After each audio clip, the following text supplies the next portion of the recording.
Hello friends, मैं संजय और आप सबका एक बार फिर से स्वागत करता हूं। और आज हम लोग देखेंगे हिंदी ग्रामर में डिस्कस कर रहे थे काव्य, जिसमें से आपको हमने काव्य के बारे में बताया था भेद, यानी काव्य के दो आधार पर बांटे गए हैं, यानी स्वरूप के अनुसार, जो कि हमारा खत्म हो चुका है।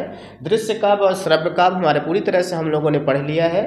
और अब आएगा शैली के अनुसार, जिसमें पद्य काव्य, गद्य काव्य और चंपू काव्य के बारे में पढ़ेंगे, जो कि बहुत ही ज़्यादा फेमस है। ठीक है, बहुत ज़्यादा आते हैं, चाहे आप एमपी बोर्ड की तैयारी कर रहे हो, चाहे पटवारी की या केवीएस की, सभी में ये आते हैं आपके। तो चलिए हम लोग देखते हैं शैली के अनुसार। ठीक है, ये हमारे खत्म हो चुके हैं। तो ये देखिए हम लोगों ने पढ़ा था, यहाँ पे स्वरूप के अनुसार हम लोगों ने सारा पढ़ लिया है। अब हमको पढ़ना है शैली के अनुसार। तो चलिए देखते हैं हम लोग यहाँ पे शैली के अनुसार। ये आ गया है शैली के अनुसार काव्य के भेद। तो ठीक है, पहला था हमारा पद्य काव्य। पद्य काव्य क्या होता है ये देख लेते हैं। इसमें किसी कथा का वर्णन काव्य अर्थ कविता में किया जाता है, यानी कि काव्य का जो अर्थ बताया जाता है या फिर वर्णन किया जाता है वह कविता के रूप में होता है। उसी को हम क्या कहते हैं, पद्य काव्य कहते हैं। जैसे गीतांजलि है, जो रविन्द्रनाथ टैगोर के द्वारा लिखी गई है, पूरी कविता में लिखी गई है, उसका अर्थ। ठीक है, चलिए हम देखते हैं गद्य काव्य।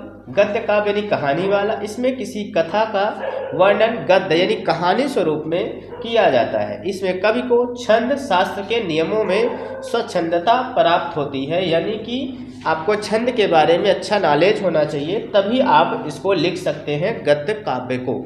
पद्य में क्या होता है कि अगर आपकी एक भी पंक्ति छंदबद्ध है या फिर लयबद्ध है या फिर रस है, उसमें आपकी पूरी कविता सार्थक हो जाती है। लेकिन गद्य काव्य में ऐसा नहीं है, उसमें आपको हर एक स्वतंत्र शब्दों का, हर एक वाक्यों का ध्यान रखना पड़ता है, जिसमें छंदों का, अलंकारों का और उसमें अशुद्धियों का बहुत ज़्यादा वर्णन करना पड़ता है। जैसे कामायनी हमारी है, ये कहानी है, एक जयशंकर प्रसाद कहानी के द्वारा लिखी गई है। यह मैंने मात्र एक उदाहरण लिया है, इस तरह के बहुत सारे उदाहरण हो सकते हैं।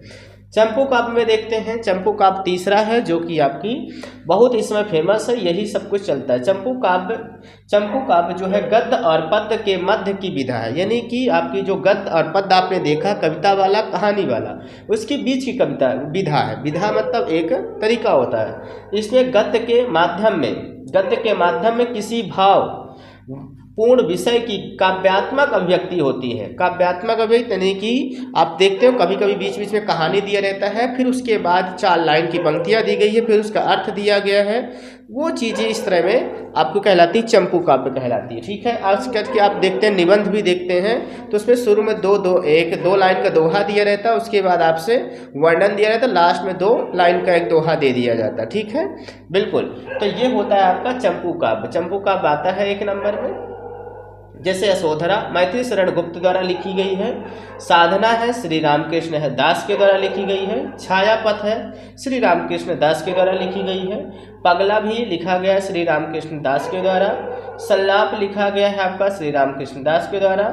प्रवाल भी लिखा गया है। विश्व धर्म लिखा गया है श्री वियोगी हरि के द्वारा।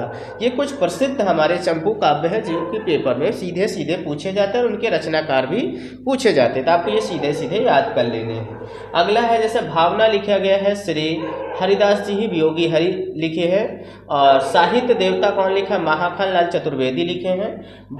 और भग्रदूत लिखा गया है क्या, अज्ञेय। यज्ञेय मतलब होता है कि ये एक कवि हैं, ठीक है, उनके द्वारा ये लिखा गया, गे के द्वारा। ठीक है, आगे देखते हैं, हमारा आ चुका है रस, जो कि हम लोग अभी नहीं देखेंगे, अगले वीडियो में देखेंगे। आपने देखा कि शैली के अनुसार 3 होते हैं, पद्य काव्य, गद्य काव्य और चंपू काव्य। पद्य काव्य यानी कि जो कविता के रूप में वर्णन किया जाता है, और एक गद्य काव्य जो कि कहानी के रूप में। चंपू काव्य जो पद्य और गद्य के बीच की विधा होती है, जो कि दोनों का मिश्रण होता है।